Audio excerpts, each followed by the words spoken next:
What's up, everyone? Aloha. I'm JayDreamerZ. Welcome to today's discussion. We're going to be talking about weird megalithic rock structures. Not all of the different kinds, but specific ones. So, for example, what's up, everybody in the chat? I see Mother Dragon and everybody. Let's see. Hold on. Let me get rid of that real quick. All right, cool. I'm going to do a lot of screen sharing so that you guys can check out all the examples that I'm going to be showing to you. And I'll tell you where I got the ideas from, right? I study many different things. And hello to all the new people who have joined my channel. It's good to see all of you. But basically, I was looking at rock and the temples that are built into rock and made of rock. And, you know, I've one of my favorite shows was, you know, the Ancient Aliens show where they talk about the temples that are made into the rock. And I've heard so many different theories that people always have whenever it comes to this. And I'm eager to see what you guys' theories are. If you have some ideas about how these rocks are made or cut or whatever, or formed, put it into the chat and I'll put your comment up on the screen, just like that. All right. So one of the theories that I hear a lot is that ancient technology, like I love the ancient technology concept a lot. And I do believe that there was ancient technology that quite often surpasses our own technology that we have today. However, just the idea that, like, you know, that they use these laser beams to precisely cut this and that, I'm not 100% sure on. So I'm going to share some ideas with you guys that I have. And I want to say thanks for everyone for supporting my work and liking my videos and all that stuff. It means a lot and it makes me smile. So thank you. So let's do some screen sharing. Let's jump right into it. I don't want to blab on for too long. So check this out. This is what I'm talking about. Okay. So I considered the ancient laser beam theory or whatnot, but there's a lot of stuff that does not look like it's precisely cut at all. It looks like it's just been squished into the rock, like these handprints, right? I was doing some research about dinosaurs, or Fantazoids, as I basically call them. And Chicken Wing says, like the Lego movie. Yep, just like that. But I was looking into the dinosaurs, and I came across footprints of dinosaurs, and I was showing them to my son how there was footprints of dinosaurs right along with the footprints of humans right there in the rock. And I've seen a lot of people show these footprints. Oftentimes there's actually gigantic footprints as well, which I'll also share with you. You can see the footprints here. Here's some examples, right? And people show this and they're like, look, footprints, boom, giants existed, there they are. But the thing that sort of seems to not really get discussed is the fact that they're in rock. They're in stone. Like, how do you make a footprint into stone, right? Or how do you get these handprints into rock themselves? There's many different examples of them across the world. You could just do a Google search of handprints in rock. Irregular Absolutions in the chat says, JayDreamerZ, I believe that they used sonic frequency devices. I also think that they used sound in their technology from a long time ago. So I'm definitely on board with that idea. No sunglasses tonight. I just wanted to show my whole face, you know, let my eyes shine. But anyway, let's talk about this. Check this out. So here's an example, as you can see, of handprints in the stone, in the rock itself. This tells me, just simply put, sometimes the simplest answer is often the correct one, right? Not always, but sometimes it is. We're going to start simple, and then we're going to get into deep science. Well, for me, it's deep science. But basically, this looks like the rock didn't used to be so tough. It didn't used to be rock as we consider it to be today. It used to be malleable. Malleable means it had plasticity to it. It could bend, it could move, it could shape, kind of like mud or other things, plastic. So let's check out some of these. We've got the handprints. We've got various and many different types of feet prints that are in the rock. Oftentimes they're gigantic. So obviously it's evidence that giants once walked our world and roamed about. Giant humanoids, I should say, as well as giant Fantazoids, animals, plants, things of that nature. But whenever these beings walked about, they left their imprints in the rock of what we have today. But was it always rock? No, I don't think it was. A lot of people in the chat are definitely saying vibration and sound. I see that. Ooh, Old Timeron says, no, they melting stone. I think we're getting a little bit closer to where I'm going too. Petrified cement, Andrew Carbone says. Well, let's see some more examples, right? So we've seen the handprints. We've seen the feet prints. How about these? How about these weird megalithic stone structures where you see the walls? These have been shaped. Like take a look at these walls from Pumapunku or Baalbek or anywhere else in the world where they have these ancient stone structures. This one right here is a triangle. These are not like they found these rocks like, oh, we need a triangle shaped one. Do you guys have a triangle? I don't know. Everyone look for a triangle shaped one. No, they didn't. These were shaped. These stone structures were shaped. And if you look at these particular examples, can you see how right at the edges, they're all rounded? They're all sort of curved inward right along the edges. These were made. These were shaped like you would take a piece of clay and shape it into the shape that you want, and they were made, right? I don't see that there's any good reason for somebody to have just taken regular rock or stone and to have laser beamed it and cut it, into these weird Lego shapes like that. If they could just shape it in an easier fashion, right? And it would be a lot easier if the stone wasn't so hard. So, can stone melt apart from, volcanic activity? I'm not going to be talking about volcanoes and lava and stuff like that. To me, that's a bit different concept. It's a bit similar, but that's mostly through extreme heat.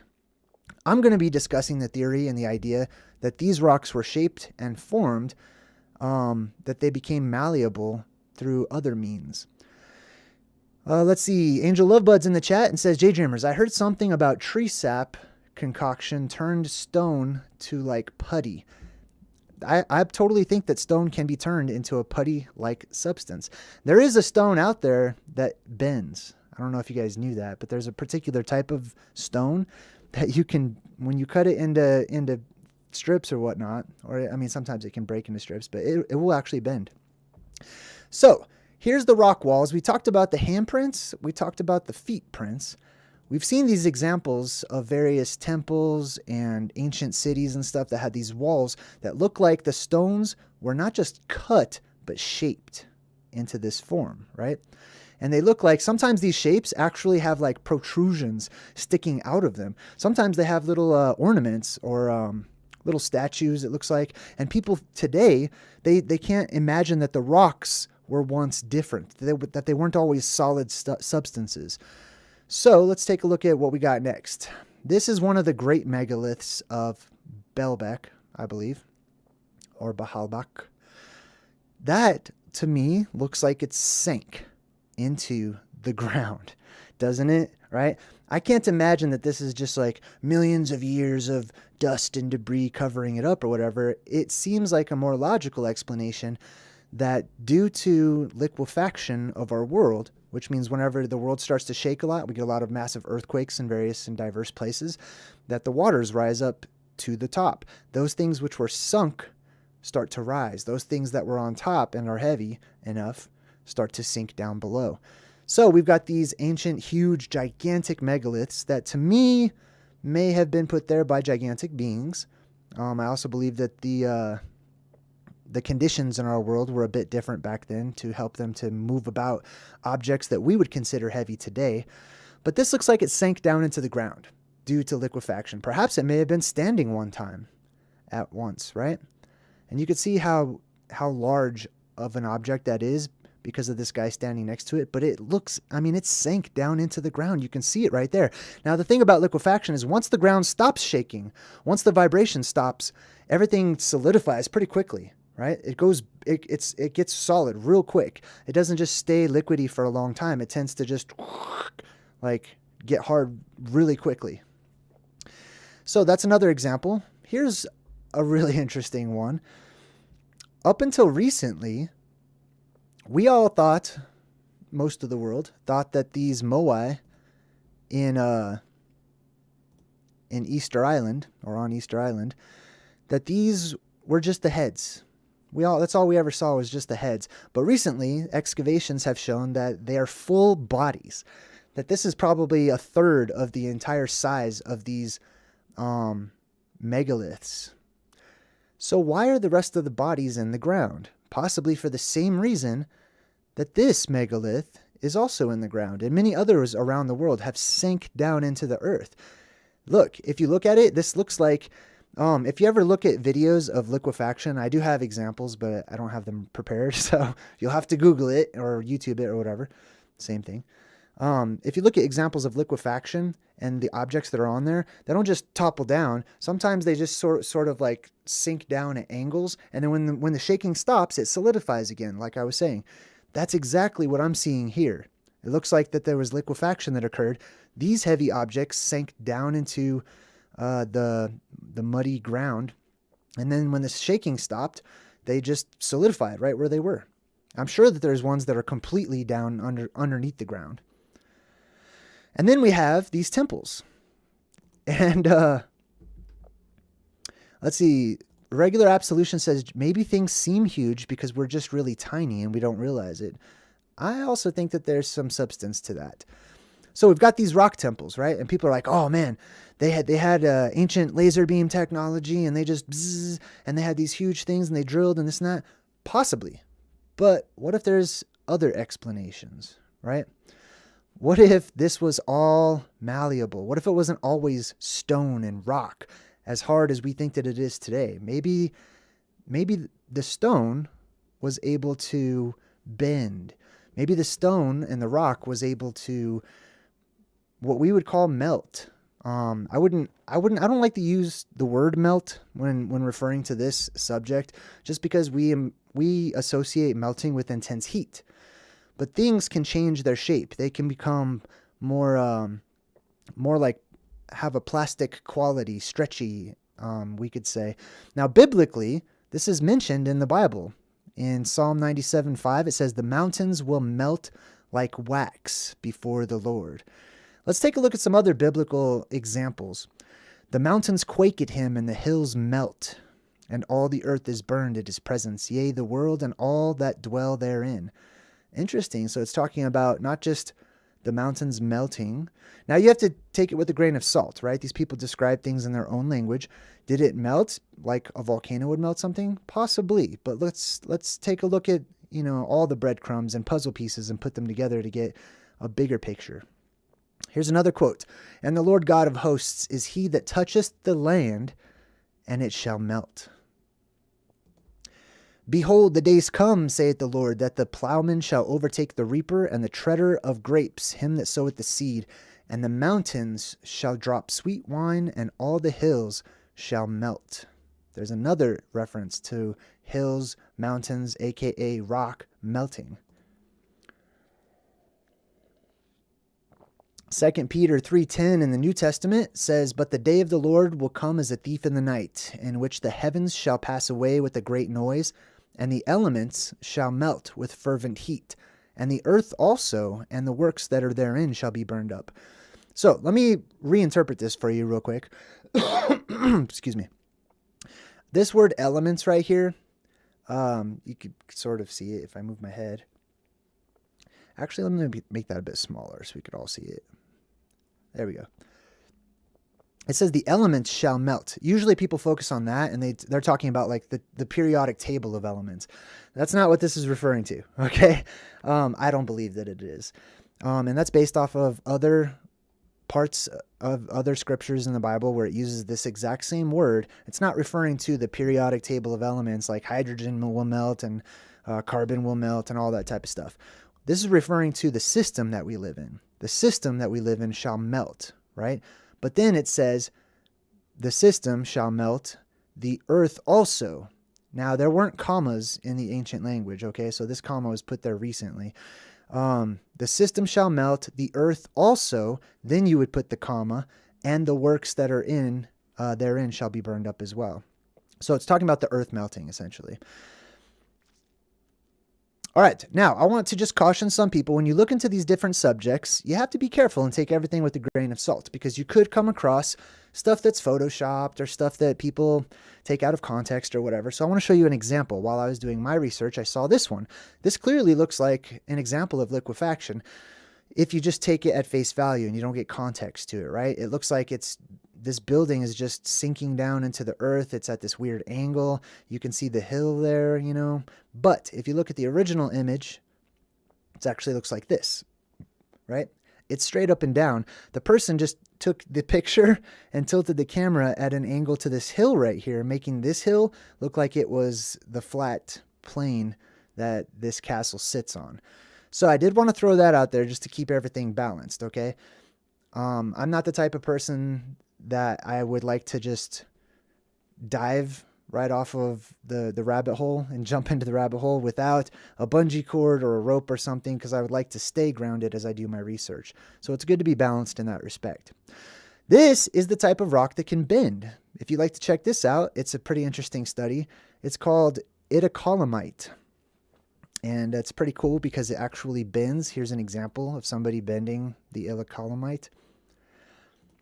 We got Trigger Happy Productions, who says, Jay, all you need is 7 hertz of energy field and the stone will soften up so you can shape them. Their density also lightens so you can move them.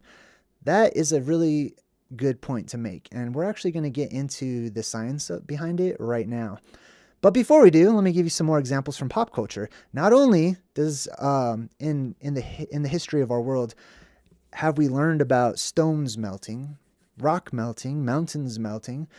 And when I say melting, I don't mean melting like an ice cube would melt. I mean becoming more malleable, right? Becoming more putty-like. Stretchy is a good word, right? The rocks became more stretchy, I would say. So we've got an example here of the Fantastic Four. This is Mr. Fantastic. As you know, or might not know, these superheroes were bombarded with cosmic energy. And I believe that the cosmic energy represents the plasma that is around our world, or the ionic field around our world. Electricity, simply put. And when that electricity enters in through our sky and tries to ground itself and goes everywhere, our world is inundated with, our world becomes ionized, essentially. And people can become ionized, objects, rocks, all these things become ionized. Essentially, that just means they're filled with electricity. We also have Elastigirl, right? She's a really good example of what happens whenever this melting is applied to human beings, or even animals, or whatever it may be. Trees, whatever. Here's another example from the X-Men. This was one of the senators or whatever. He became mutated and he was able to stretch and all that type of stuff, right? And of course, I would be remiss if I didn't include Indiana Jones. This one is specifically related to what we're talking about, because this guy right here only started to melt. Man, it's such a creepy picture. Hold on, let me get that one off there. Nah, whatever. This guy started to melt only when they opened the Ark of the Covenant. Now, when I broke down the movie, The Neverending Story, I was talking about the symbolism of the Ark of the Covenant as well. Essentially, the Ark being the covering to our world. And when that covering is removed and the world depressurizes and whatnot, that's when you're not supposed to look at the lights. You're not supposed to look at it and stuff. That's why Indiana Jones and Miriam over there are closing their eyes, and they're safe as they're attached to a column, a pole, a beam, if you will, a plank, right? Which is symbolic of the world tree, where they're safe. These guys open it up and they start to melt. They start to become more placid. Their skin starts to look more like Mr. Fantastic over here, right? And that's all because of the cosmic energy, or the energy of God, etc. Unlearn the Systems in the chat and says, JayDreamerZ, I believe Michael Hutchinson is onto it. Same as Tesla, sound and vibration have the ability to morph anything. Well, let's take a look at some ideas of how things become more placid. I mean, not placid. It's a different word. More plastic-like, more stretchy. This is very interesting. It says, this is an article from ScienceDaily.com. And it says, let's see, a research group has successfully demonstrated that the carbon-carbon covalent bonds, so if you have carbon and then another carbon, anything that has carbon and carbon together, that's kind of what we're referring to, covalent bonds, which I'll explain in a minute, expand and contract flexibly in response to light and heat. This unexpected flexibility of CC bonds could confer new properties to organic compounds. You are an organic compound. Let's take a closer look at this particular article here. I think I had something highlighted. Rigid and robust CC, carbon-to-carbon covalent bonds, are the most basic structure in organic and biological compounds. That's us. Understanding their nature is essential to improving our knowledge of chemical phenomenon. Usually, the CC bond length is almost constant. The researchers, however, conducted this study on the premise that extremely elongated CC bonds are weak and so can expand or contract in response to external stimuli. I don't know, like cosmic radiation coming down and ionizing everything and everyone? Possibly. The researchers found that the CC single bond at the core contract flexibly during cyclization. All right. Let me read that again. The researchers found that the CC single bonds at the core contract flexibly. They become more like plastic, stretchy. During photocyclicization. They also found that the cyclization can be reversed by heating, and that the CC bonds expand as the compounds return to the original state. Using single crystals of the compounds as analogs made it possible for the researchers to directly observe their flexibility and easily elucidate their structure in detail. What does this mean? Let's take a look at some things. First, hold on, did I bring up covalent bonds? No. All right. Well, in one of my videos, let me just break it down in layman's terms. In one of my videos, I presented a theory that things petrify or become hardened or solidified through ionic bonding. And ionic bonding is whenever you have a substance that is typically non-metallic and a substance that is more metallic. Basically, there's an exchange of electrons. I don't want to get too deep into it right now, but one of them stops becoming ionized, okay? And it has to do with the give and take of electrons. So the opposite of ionic bonding is covalent bonding. And covalent bonding is whenever two atoms that are similar to one another, I'm just going to give you the easy version, they share electrons, and then they have a covalent bond. So that's just the easy way to say it, basically. Now, as with many properties, there are exceptions, primarily when molecular compounds assume crystalline forms. So, for example, a diamond is made out of covalent bonds, but a diamond is an exception to the rule, right? Covalent bonds tend to be more flexible and cause things to be able to bend and flex and become moldable. Compounds that contain covalent bonds exhibit different physical properties than ionic compounds. Because the attraction between molecules, which are electrically neutral, is weaker than that between electrically charged ions, covalent compounds generally have much lower melting and boiling points than ionic compounds. In fact, many covalent compounds are liquids or gases at room temperature, and in their solid states, they are typically much softer than ionic solids. Furthermore, whereas ionic compounds are good conductors of electricity when dissolved in water, most covalent compounds are insoluble in water. Since they are electrically neutral, they are poor conductors of electricity in any state. What does that mean? That means that, let's just theorize and speculate for a moment. Let's just say that something happened that ionized the air, the land, the animals, the people, and we had this cosmic radiation come in during some sort of cataclysmic event, down from the sky, from the plasma field that surrounds our world. And it ionizes everything, right? Which causes all of the atoms within everything to start to, what we would call mutate, or to change, or to bond to one another in different ways, right? So that means that because of the liquefaction of our world and everything becoming much more muddy and swamp-like for a short time, right? It causes the heavy things to sink down into the ground. It causes everything to become more muddy and muddified, if you want to use that kind of terminology.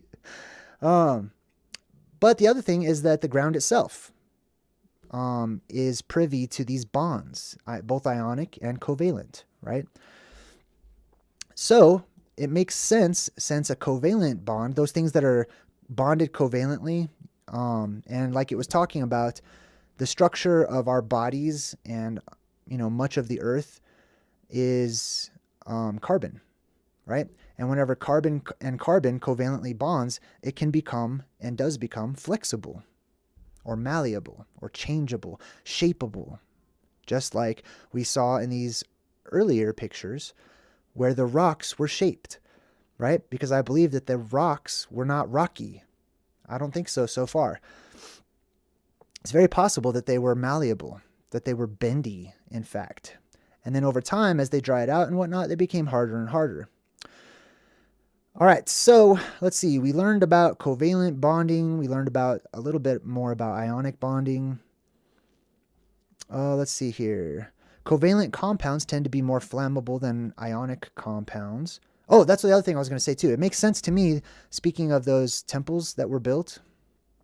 Where's that temple that I had here? There we go.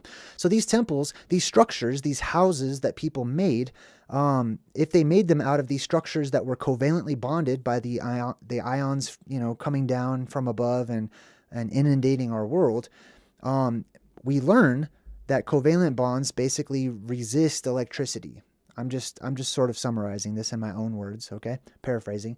But they resist electricity. So these people don't want to continuously be shocked from above because our whole world is now way more electrical in nature, right? So they built these structures out of the materials that was used and created by covalent bonds. That was created by a covalent bond, which is a poor conductor of electricity. So they did this possibly, one, because it's a safe place. It's attached to the earth. It's not going to get, sucked up in another world tempest or anything. Two, it keeps out the electricity. Now, I know that there's a lot of theories out there when it comes to the mud floods and the plasma apocalypse and all these different resets and stuff that people reference. And they have wonderful and brilliant ideas. I love all of them. Some of those are, for example, the architecture, right? We've got some architecture that's more pointy in nature. It has a lot of spires and points to it. Some people would theorize, and I used to as well, that was to attract electricity, to get the energy from the air and to use it to fill the building up. However, I'm leaning more towards the opposite now. I think, and it's a theory that I'm working on, that those buildings and those structures that had the points were actually there to resist electricity and keep it away from the building, just like the obelisks and whatnot that were put in major metropolitan areas to keep the thunderbolts of the gods from striking their cities or whatever it may be, because those were erected during a time where we had a red sky and everything was electrically charged all over the place. And if you ever look at a lightning conductor, it's not designed to attract the lightning to hit it, although it does happen, right? It actually shoots up protons, I think. I might have this wrong, but I believe it shoots up protons that helps to negate lightning, to keep it away, to keep it from actually even ever striking. So anyway, those buildings that are more dome-like in structure and have rounded tops and whatnot, those were built during a time where there was very little energy in the air. Those domes attract electricity, right? I'll do another video on that another time. But let's see what else we got here. Nope, that was my latest research. Okay, so let's do a quick Google search for covalent bonds. What is a covalent bond? Boom.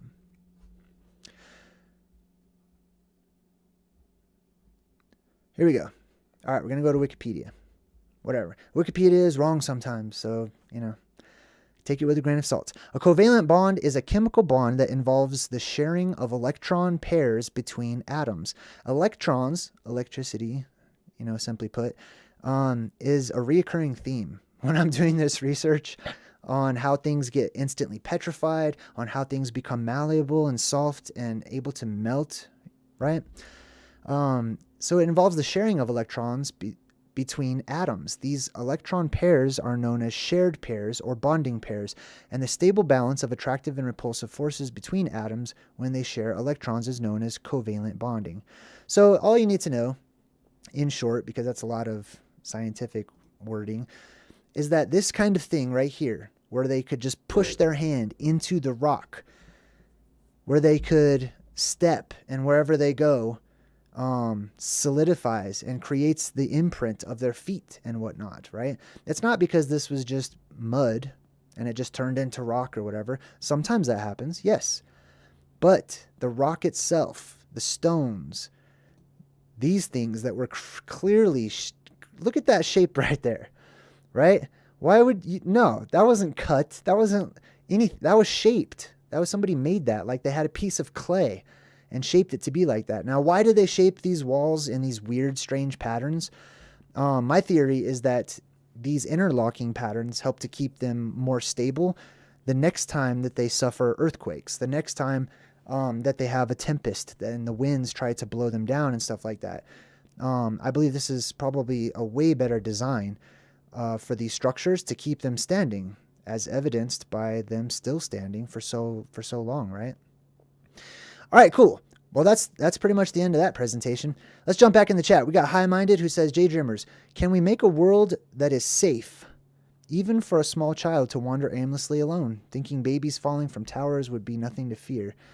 Yeah, I think that does happen. I think that's called the Golden Age. I think that happens shortly after the plasma apocalypse, when our world is inundated with what we now call magic, basically, and the world becomes a more garden-like paradise. We grow to gigantic sizes. Our lifespans are fully restored to us. We don't live for, less than 100 years or 80 years or whatever.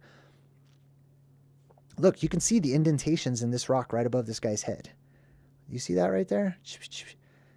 These are indentations, just like if you were to walk around on it. And then, someone else was asking me in the comment sections as well. I was talking about how mountains and hills and stuff can actually get pulled up. They can shoot up from the ground. Whenever I was discussing the Devil's Tower, right? So somebody had left a comment about, where's the proof? Where's the evidence? Which that's not a great way to get my attention, because I don't care about your proof or evidence, to each their own. And if it resonates with you, sweet. If it doesn't, okay. I'm not here to debate, to argue, to prove my point or anything. I'm just here to share my research as I go along with many of you.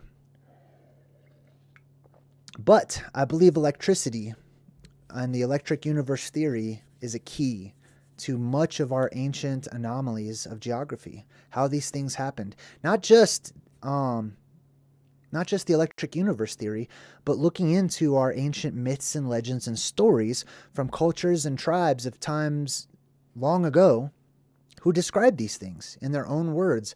Sometimes they cartoonified it, but they will tell you that the mountains shot up in seconds. They will tell you that their rivers and that the oceans disappeared suddenly, that these things don't just happen over millions and millions of years, and dust accumulating or whatever. If we listen to our own people, to our own stories of humanity across time, we might learn a thing or two. Brent God says, JayDreamerZ, have you heard of Richard Hart or familiar with any of his projects? No, I have not. But thanks for the breadcrumb.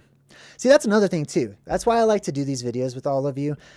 I am not here to give you all of the answers. I'm not here to give you any answer at all. We all have puzzle pieces. I talk about this a lot.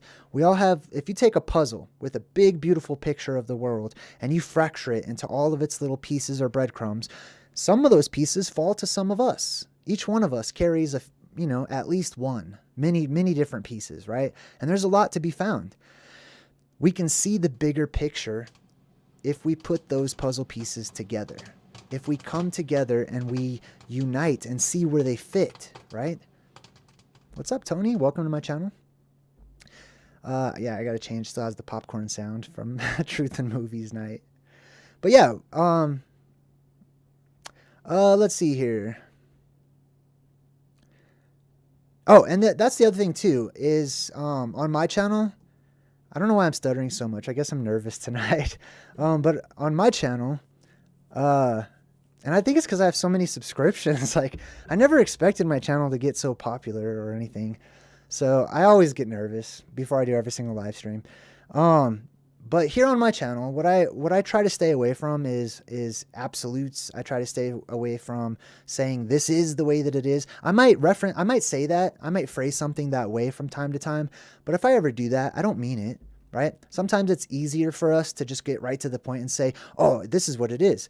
But what we really mean is this is how it seems to me at the moment. That's really what it seems like. So yeah, if other people, I totally respect, other people are going to have different ideas about things. They might look at something like this and say, you know, man, what else would people say about that? I don't know. People have all kinds of different ideas, their own theories, and I respect those theories. Some people might think this was chiseled out by lasers and stuff. Oh, I just got a donation. Val gave me $10 of her own cash. Thanks. I appreciate it. That's super nice. But anyways, that's the thing. You all have your own puzzle pieces. You all have your own perspectives and your ideas and experiences. I have mine. That doesn't mean I want to fight anyone on it. And I hope that you guys don't fight each other on it as well. I hope that you learn to listen. Sometimes it's better to listen than it is to speak. So, with that being said, I'm just going to jump in the chat and say what's up to everybody. Jay is just one channel. Yes, totally. That's the thing. A channel is like a piece of like the river or whatever, right? It's a subsidiary. It's a piece of the puzzle. And that's all I am. And that's all my channel is pieces of the puzzle. I'm going to throw out as many pieces as I can. And, you know, I like to get those pieces back. I like to see what you guys found from them. I like to see and hear about all of your different theories and your ideas and what you make of it. Sometime, you know, if the apocalypse doesn't come, which I hope it does, but if it doesn't, you know, maybe 50, 100 years from now, people will be taking many of these ideas that I've shared and turning them into, you know, using them in their own collection and saying, hey man, I got something valuable from JayDreamerZ, but I think maybe he was off in this area. So what if it's this? Or how about we add to it like that? Oh, check you out. Thanks, Irregular Absolution. Super appreciate you. That's very kind. You guys are very nice for donating. I appreciate it. What do you think? What do you guys think about that? I can't move the chat for some reason. It's like stuck. Oh, here we go. Let's see. We've got O'Neill Primus. What's up? In the chat says hello.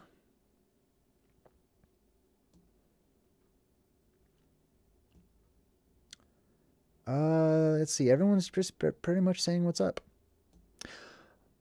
I don't really have anything else to say. I don't know. That was a way faster presentation than what I'm used to.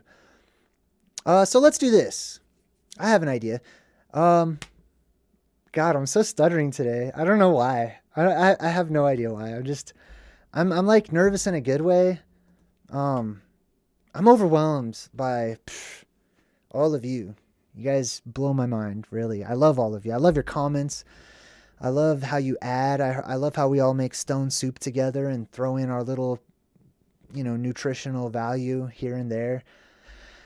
I love it. I love this place. I love that we can come together here. Trigger Happy Production says, I think cathedrals are ether and vibration repair generators that transfer energy through the towns via red brick roads. I think that's a great idea too, actually. I call those types of cathedrals and old churches and stuff places of power. They're pop houses.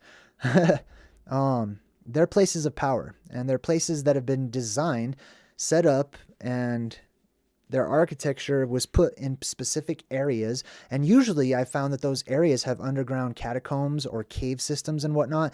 And one of my theories about that is that when we go through this polarity shift or reversal or whatever you call it, whatever you're familiar with, the energy, instead of coming down and going around our world, comes up from within our world and also wraps around our world going upwards, essentially. And because we also have the blue beam at the center, or Mount Meru, that comes up through what I call the plasma volcano, I also think that it's very likely that there will be mini blue beams or energetic outshoots, springs that shoot out from various cave systems all over the world. And that many of these places of power were built atop those cave systems, right? And that's probably one of the reasons why so many of those cave systems have been shut off. Actually, I'll share this with you real quick. There's a really interesting book. I was going to do a video on this. I remember how I was doing that video about mammoths and elephants. Chris Mooneyham just donated $5 of his own money and says, "Awesome, get together tonight. Good vibes and blessings to you all." Right on, thanks. That's very kind. So check this out. There's a cave called Mammoth Cave. And I sort of put it in there. Oh my God, are you serious? One more time because I can, and you're worth it. Oh man, I want to hug you guys. Really, man. All right, so check this out. We've got Mammoth Cave. Yeah, my eyes are all tearing up right now. Mammoth Cave. There's a very amazing book. Check out this book. Might as well share this. Wonderful Discovery, being an account of a recent exploration of the celebrated Mammoth Cave. Now, I came across this when I was doing my research into elephants, and I'm going to be doing like a sort of a slow-going but brand new series about alien animals and how they have Fantazoid ancestors and that they're Fantazoid descendants, and that we just take them for granted now, but we're just like, oh, that giraffes look weird, don't they? Oh, yeah, they do. Ha, ha, ha. That's it, though. There's no going into why the giraffe looks so weird, or whatever animals they may be, right? So I'm going to go into it. Anyways, as I was studying, I came across Mammoth Cave because I was looking up the mammoths, and I believe that mammoths came from definitely within the earth. There's so many accounts of mammoths, huge mammoths. I'm not talking about elephant-sized or a foot or two taller. Just like when we talk about giants, right? Most people that don't believe in huge Titan-sized giants, they have a line they draw, and I think we all do, and that's fair. But they have a line they draw where they're like, no, giants, there's no way a giant could be taller than like 15 feet. That's whenever, if I'm discussing with them, I will say, well, what about 15 and 1 inch? Because I'll just see where their line is, because I tend to figure out that they don't actually have one. It's kind of blurry, and then they start getting weird about it. But anyways, the elephants, the giant elephants, mammoths, woolly mammoths, mastodons, whatever you want to call them, were huge according to these stories. Anyways, there's a place here in America called Kentucky, and in Kentucky there's a place called Mammoth Cave, as you see here. This guy explored Mammoth Cave, as many people have, and I'm not even sure if it's open to the public right now. It's, I believe, the largest cave system in the world, I want to say. I could be wrong on that, but it's gigantic, right? And it says by Dr. Rowan, Professor Simmons, and others, all these people who have credentials and whatnot, right? And they talk about its termination in an inhabited region of the interior of the earth. It's called Mammoth Cave. And you know what they try to say? Oh, it's called Mammoth Cave because it's just so big. It's like a mammoth. No. Don't stop. What? What, bro? What? Irregular Absolution donated $100 through Super Chat. Did you say your eyes were watering? Oh, man. You guys are sweet. Thank you. Wow. The cave system is not, the cave system is not named Mammoth because it's just so big, okay? That's where we get that word from, but it's called that possibly and probably, in my opinion, because that's where mammoths came from. They came up out of there. If you look at the regions where mammoth fossils are found, it's mostly in like the Arctic area, but then all of a sudden it dips down into Central America, right around the Kentucky region, right where this cave system is that's called Mammoth Cave. I'm totally getting off the topic now, but who cares, whatever. But I wanted to read this intro to you, right? Let's see. Which part of it did I want to read to you? Here we go. Okay, I'm just going to read the first page to you because this is really interesting stuff. Let me make it bigger so you guys can read along too. Okay, so this is the first page of the book, written in 1839. And he goes on and says, "Dear sir, you will recollect when in August last we explored together the Mammoth Cave, a greater distance than had before been performed. I told you my determination at some future day of finding the outlet or end of that extraordinary cavern." Let me interpret real quick. He's writing to somebody that he's explored with or talked about his explorations previously.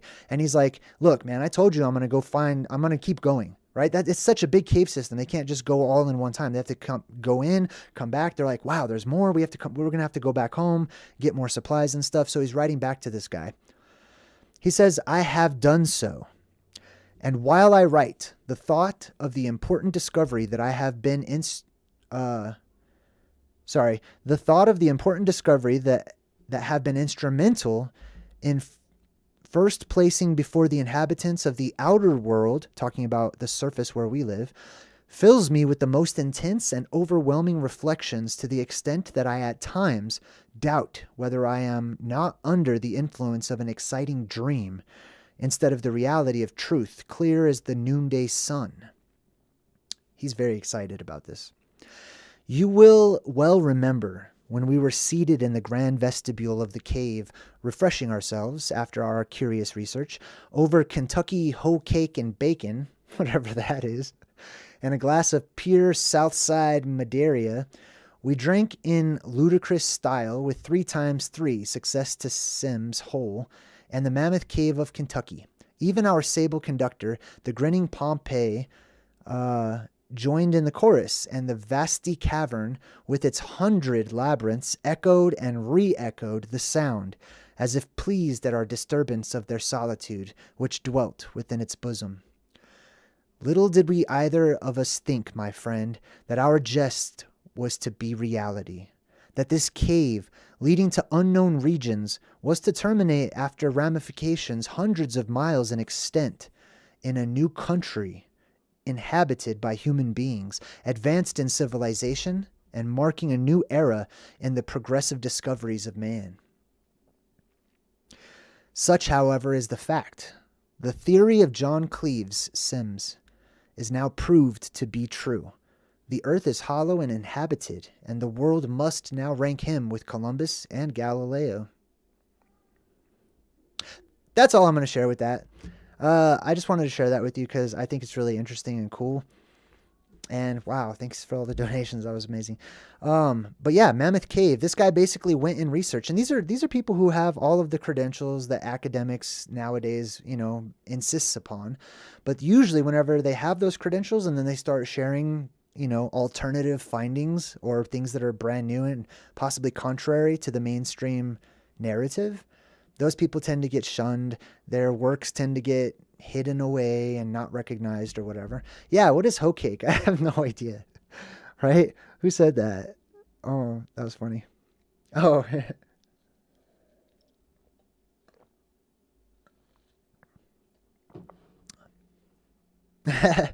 So, isn't that cool? Isn't that something interesting? What's up to James Talma in the chat? Ezatech says, "Why did the mod remove the question of Jay being the first to talk about the plasma apocalypse?" I don't know, but my guess would be I'm not the first, okay? Not at all. I might package all of this in a unique way that people haven't really seen or heard for quite some time. But none of it's mine. Nothing that I ever talk about. No part of me is truly me. It's all you. It's all of you. I just take all of the wonderful bits and pieces and breadcrumbs and puzzle pieces that the world has left for us, and I listen, and I put it together, and I try to investigate it and make sense of it. And what is that word called when you something's broken and you put it back, you figure out how it was made and you put it back together? My vocabulary is off right now. I'm so honored. Jeez. Anyway, thank you. Dan is in the chat, and he says, "Jay, I think that after the Great Flood, they had a limited time before carving the wood/mud, turning to solid petrified. What do you think about that?" I also think that has a lot of truth to it. Regular Absolution says, excellent show. Thank you. Sometimes I don't think so. Like sometimes, especially on these types of nights when for some reason I'm just nervous or whatever. I kick myself in the butt. Like I'm like, oh man. Seeking Yeshua says, Jay, hoe cake is a fried cornbread. Oh, hey, right on. Dude, oh my God, I love cornbread. I really do. I especially love it when they still leave the little pieces of corn in there. It's delicious. We got Trigger Happy Productions, who says, JayDreamerZ, what do you think about our timeline being false and there being 1,000 years added? We are actually in the year 1022. That's a good question. I'll be happy to respond to that. So what do I think about the timeline being false? Well, first and foremost, I don't believe in anything being completely false, nor do I believe in anything being completely true. If anything, I would rather say I believe in everything than to say that I don't believe in anything, because it's all perspective. It's all polarity. It all depends on where we stand, what our experiences are, how much knowledge we've gained, right? So it could be it could be good, it could be bad, right? There could be truth to it. There could be falsehood to it. It's probably mixed, I would guess. What was that? Hold on. Danette Bailey donated $20 of her own money and says, love this good vibe tribe. Thank you for sharing. Love, love, love. Our world is waking up to a magical universe. Aw, words well spoken. Thank you. So anyways, back to the question. Where is it? I think I lost it. Okay, I remember it. Basically, what do I think of the missing time? Yes, I don't believe that we have been keeping track of time appropriately. Okay, we have not been very responsible with our timekeeping. On the other hand, some of it is understandable to me. It's very difficult to keep track of time when time is constantly changing, when the seasons and the placement of those seasons are constantly changing from reset to reset, from apocalypse to apocalypse.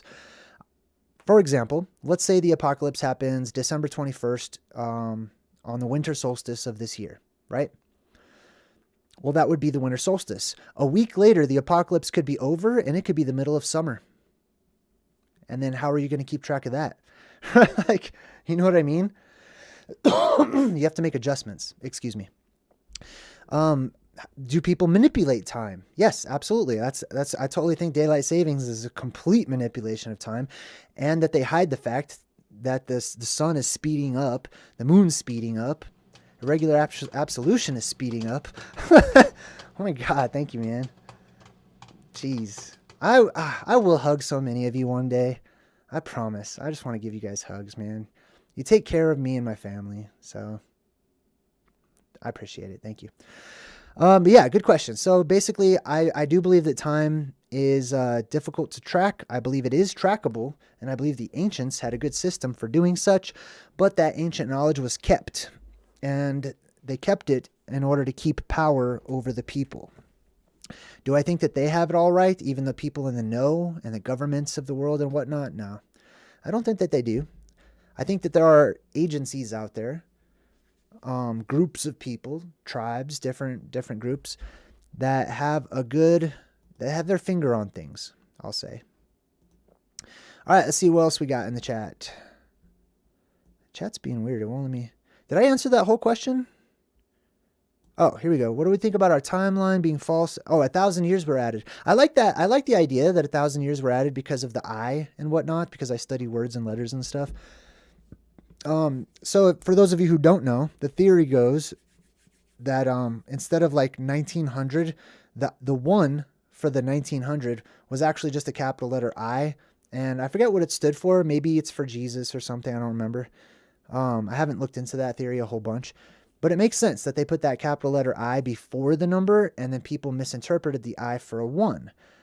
I would still question that. I would still look into that personally, just to see how that could have happened, because I would assume that if they put an I there, it would be common knowledge that it was an I. Like, at what point in time did it stop being common knowledge? However, giants were once common knowledge, right? Even in the Bible, it doesn't really talk about giants a lot because it was common knowledge. There was no need to go and write a whole book like, dear future people, here's what giants are. You know what I mean? Because they assumed they would be around forever. They assumed that everyone knew about them, that it was a part of history and just ingrained in their culture. They probably didn't foresee that things like Fantazoids and giants and stuff would cease to be one day, that people and mankind would shrink and all kinds of strange things would happen over time. All right, let me see if I can get a few more in the chat here. That was a very lovely comment, Danette. I really appreciate you. You have great vibes. Wolverine says, JayDreamerZ, would you be up for analyzing the Legacy of Kain series? I never heard of it, but it sounds like an anime, so probably not. Like, I love animes, like, as far as what they present, because they come up all the time in my studies, and I study them, but they're just not my thing to watch. It might not be an anime, though. Yahweh said, remember me. Oh, that's right. He totally did. Raycor8 just donated €5, I believe that is, through the super chat. Thank you. Super thank you. I appreciate it. The Beat Wizard says, JayDreamerZ, hoe cake is bread and water. Okay, thank you.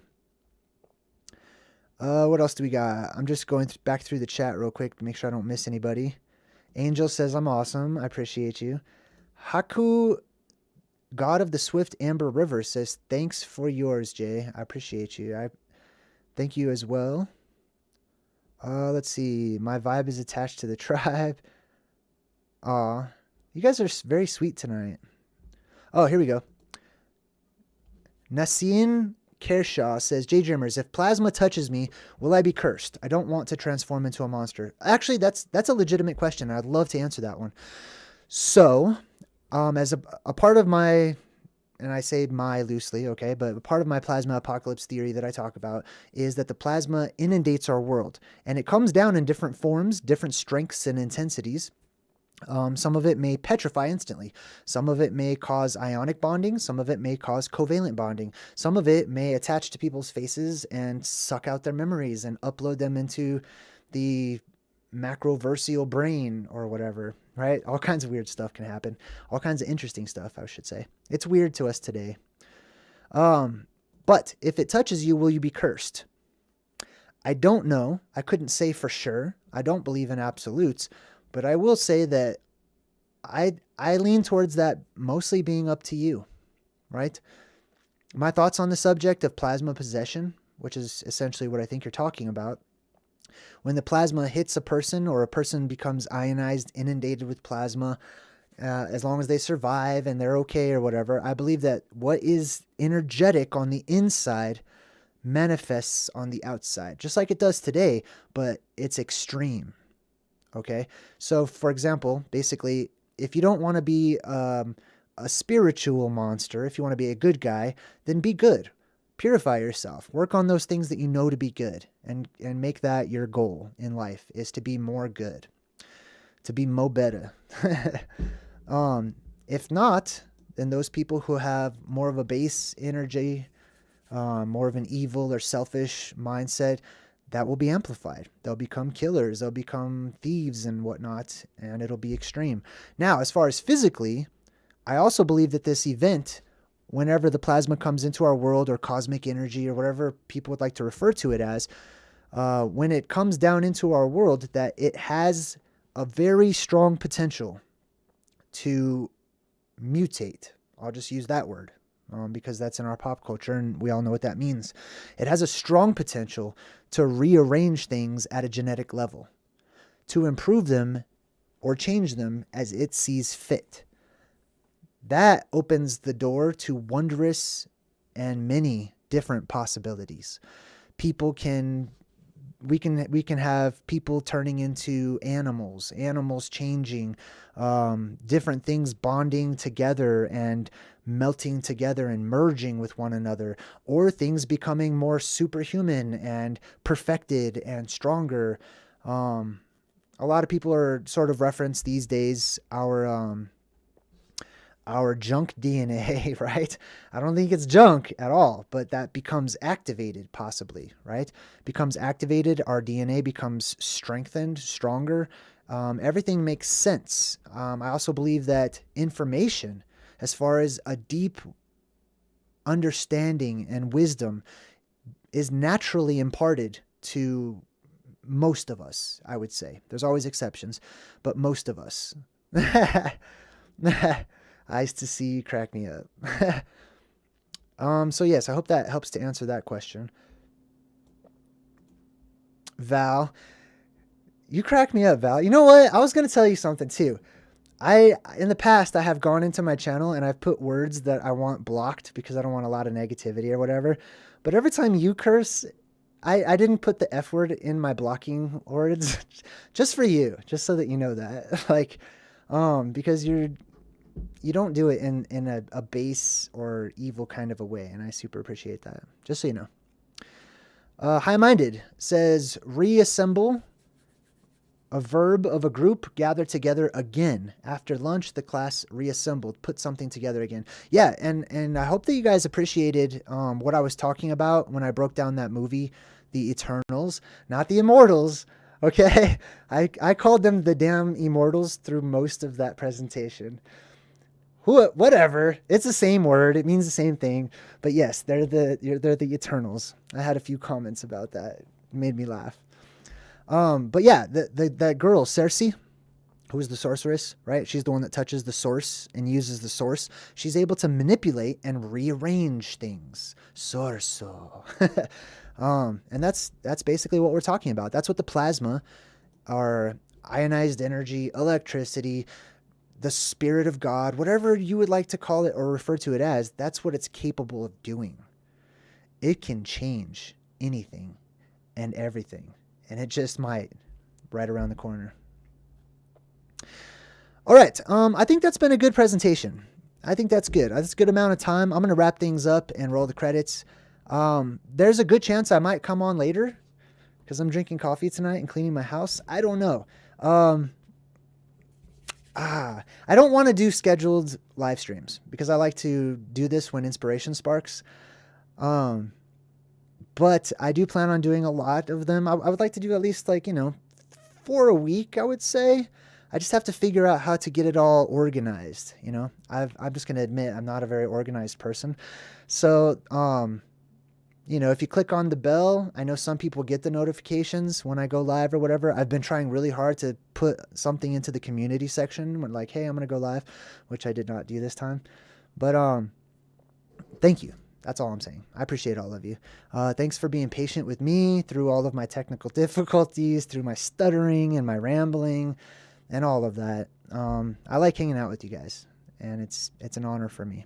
So with that being said, I'll see you again soon. Until next time, I'm JayDreamerZ saying good vibes and goodbye. I try so hard to fade away.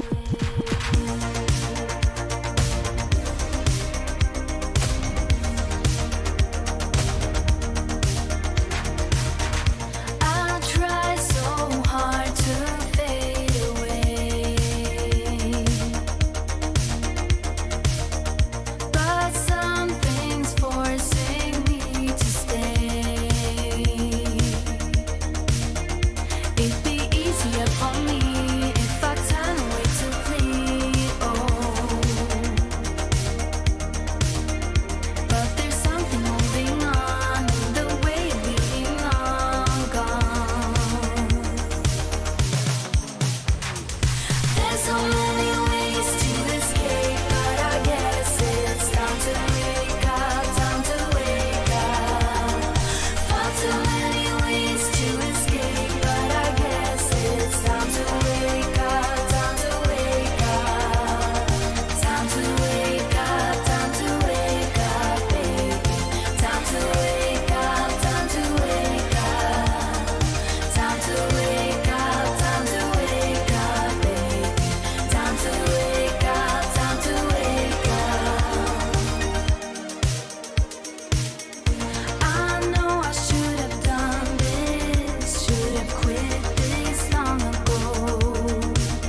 mountain wave.